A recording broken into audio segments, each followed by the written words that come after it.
और हमारे साथ अब बेहद खास मेहमान हैं प्रिया मलिक। ये एक लेखिका हैं, कवि हैं, परफॉर्मर हैं। प्रिया मलिक ने जो एक कविता लिखी है, पूरी जो हमने स्टॉप द ब्यूटी टेस्ट है इसके ऊपर एक कविता लिखी है, उनसे भी बात करेंगे क्योंकि इस कविता में प्रिया ने किस तरह से जो अनछुए भाव होते हैं एक महिलाओं के, जो कितनी बारी वो कह भी नहीं सकती। हमने दीक्षा को सुना, नूर को सुना, वो उन्होंने अपनी इस कविता में ढाला है। तो आगे बढ़ने से पहले, बात करने से पहले प्रिया से ये कविता सुन लेते हैं।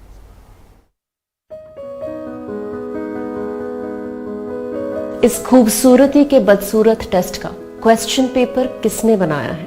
मेरे रंग रूप को अपने मापदंड पर आखिर किसने बिठाया है? On seeing the Dove film, I realized that we have all gotten so used to the society telling us what's beautiful and what's not. And I've been through it all. Growing up, I always thought I was never tall enough, never slim enough, just never enough. But the good news is, खूबसूरती की इस परख का the end भी वही होता है जहां से शुरुआत होती है। खुद से पूछो ऐसा क्यों है? हमारी खुद से क्या बात होती है? Today I know that loving myself is the most revolutionary love affair I'm ever going to have. And I love all of me, including my big nose, my unruly hair, my unkempt brows, everything. I stand with Dove's Stop the Beauty Test because it ends with you and me. बहुत सुंदर आपकी कविता थी ये, और कई महिलाओं के जहन में ये शब्द गूंज रहे होंगे और बहुत सशक्त शब्द थे। It ends with you and me. बहुत एम्पावरिंग वर्ड्स हैं ये। प्रिया, मैं आपसे जानना चाहूँगी कि जो हमारा समाज है, जो उसमें हम सब हैं, महिलाएं, पुरुष, हमारे माता पिता, हमारा समाज, किस तरह से हम सब मिलकर इस ब्यूटी टेस्ट को विराम इस पे लगा सकते हैं?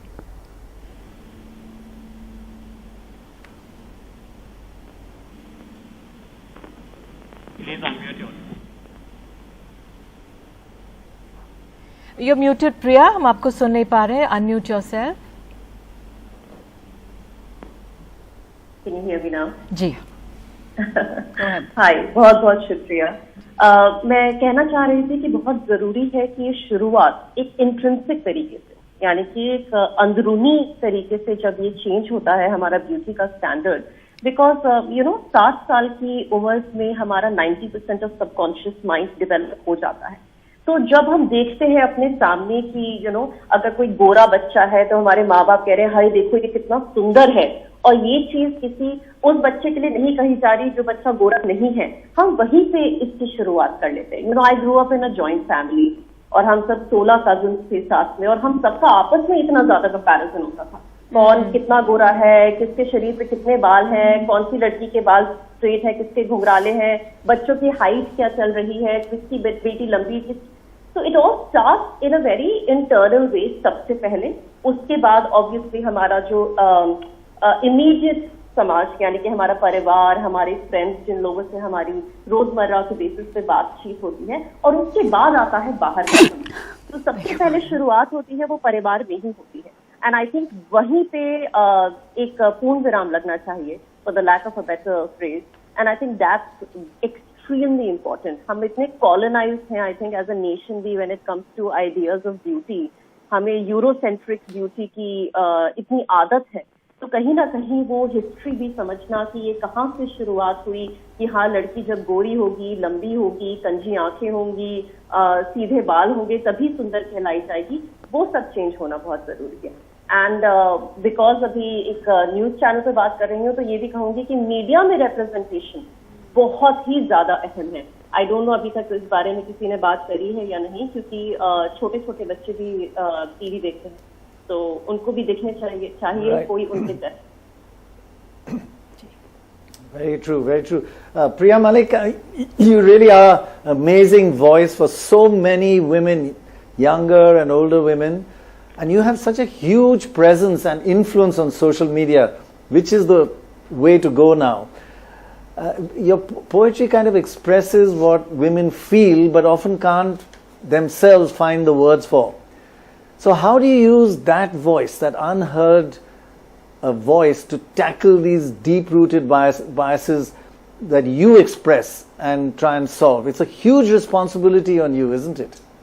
Oh, indeed. I think when you are given a voice, you know how they say with great power comes great responsibility. I think every influencer, every celebrity, everyone who has been given that voice needs to remember that responsibility in one way or another. I believe in art with an impact. Right. I believe that even if I'm writing a love piece, it has to have some sort of a social derivative from it. In fact, one of my favorite pieces is called Art Has No Gender, which discusses the idea of genderizing art. You know, how female artists are always asked, what is it like being a female artist? And the response is, well, same as being a male artist, except that they don't get asked that question. So there are so many of these standards of, you know, not just physical beauty. I think the way that otherization, you know, if someone doesn't speak like us, which also I've been through a lot in my life, if someone doesn't look like us, someone doesn't dress like us, we start othering the person.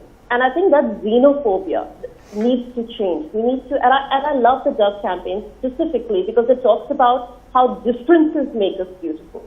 So I think the day we internalize that, I have been through an entire personal journey in terms of internalizing that as well. I think the day we internalize that, as I said, it starts with you. Hopefully, like water, it will have that trickle-down effect.